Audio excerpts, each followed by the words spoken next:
இன்றைக்கி இந்த ரெசிபி பார்த்திங்கன்னா ரொம்ப சிம்பிளாகவும் இருக்கும், ரொம்ப டேஸ்ட்டாகவும் இருக்கும். உங்கள் வீட்டில் இருக்கக்கூடிய குட்டீஸ்க்கு கண்டிப்பாக நீங்கள் இதை செஞ்சு தாங்க. நான் சொல்கிற மாதிரி மசாலாஸ் ஆட் பண்ணி சாப்பிட்டிங்கன்னா ரொம்ப டேஸ்ட்டாக இருக்கும்.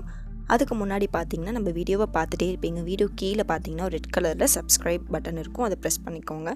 பக்கத்தில் பெல் ஐக்கான் கிளிக் பண்ணும்போது ஆல் அப்படின்றத செலக்ட் பண்ணி வச்சுக்கோங்க. அப்போ தான் அடுத்த வீடியோஸ் பார்த்திங்கன்னா தன்னாலே நோட்டிஃபிகேஷனாக வந்துடும். இப்போது சிறிய சைஸாக உருளைக்கிழங்கு வந்து நல்லா ஓவல் ஷேப்பாக எடுத்துகிட்டு கத்தியை யூஸ் பண்ணி பாதி அளவுக்கு மட்டும் வெட்டிட்டு வாங்க ரவுண்ட் ஷேப்பில். மீதி பாதி பார்த்திங்கன்னா உருளைக்கிழங்கோட ஜாயிண்டில் தான் இருக்கணும். ஆனால் மெலிசாக கட் பண்ணிக்கோங்க, தோலோடவே கட் பண்ணிக்கோங்க. இப்போ இந்த மாதிரி நல்லா ஸ்ப்ரிங் மாதிரி கட் பண்ணி எடுத்துக்கோங்க. இது பார்த்திங்கன்னா ஒரு மணி நேரம் தண்ணியில் ஊறணும்.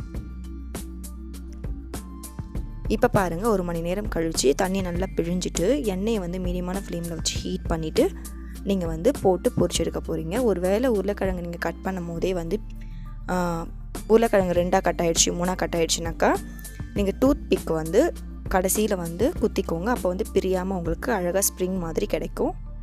இப்போ இது வந்து பார்த்திங்கன்னா நல்லா பொரியணும்.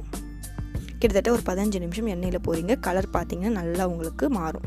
இப்போ ஒரு கையளவுக்கு புதினாவையும் எண்ணெயில் போட்டு நல்லா மொறுமொறுப்பாக பொரித்து ஒரு பவுலுக்கு மாற்றிடுங்க. இது கூடவே பார்த்திங்கன்னா கருவேப்பிலையும் பொரிச்சு எடுத்துக்கோங்க.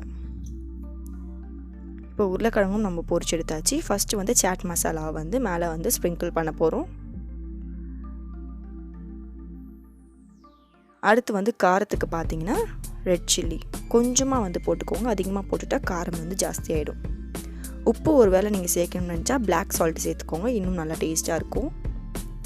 அடுத்து வந்து நம்ம பொரிச்ச புதினாவையும் கூடவே கருவேப்பிலையும் இருக்கு இல்லையா, அதை வந்து பொடி பண்ணிங்கன்னா அழகாக பொடி ஆகிடும். அந்த பொடியும் வந்து இதில் சேர்த்துக்கோங்க. கடைசியாக வந்து கொத்தமல்லி கொஞ்சமாக சேர்த்துக்கோங்க. இது கூடவே பார்த்தீங்கன்னா ஃபைனலாக வந்து லெமன் ஜூஸ் 2 ட்ராப் விட்டு சாப்பிட்டிங்கன்னா ரொம்ப டேஸ்ட்டாக இருக்கும். கண்டிப்பாக ட்ரை பண்ணி பார்த்துட்டு எப்படி வந்ததுன்றதை கமெண்ட்டில் எனக்கு சொல்லுங்கள் ஃப்ரெண்ட்ஸ். Bye friends.